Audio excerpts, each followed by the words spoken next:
సరే మనం ఏం అనుభవించామో అది తర్వాత విషయం. కానీ ఇవాళ కొత్త తరం అనేది వచ్చింది. వాళ్ళు రాజకీయాల వైపు వెళ్ళినా సరే, వాళ్ళు కులంకి సంబంధించినటువంటి వృత్తిని ఎంచుకున్నా సరే, లేదు అంటే ఏ వృత్తి ఎన్నుకున్నా సరే మనం అండగా నిలబడాల్సినటువంటి అవసరం ఉన్నది.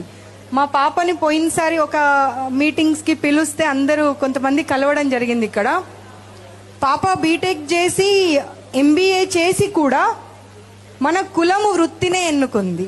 తను ఒక్కటే మాట బాగా ఆలోచించింది.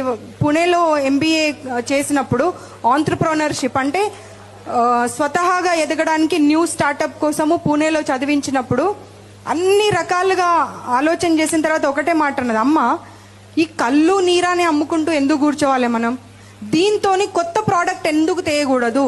మన కులంలో ఉన్నటువంటి చాలా మంది గ్రామాలలో అలాగే ఉండిపోతున్నారు. అలా ఉండాల్సినటువంటి అవసరం లేదు. ఒక కళ్ళుతోని ఒక నీరాతోని ఒక 100 ప్రోడక్ట్లు తయారు చేయొచ్చు.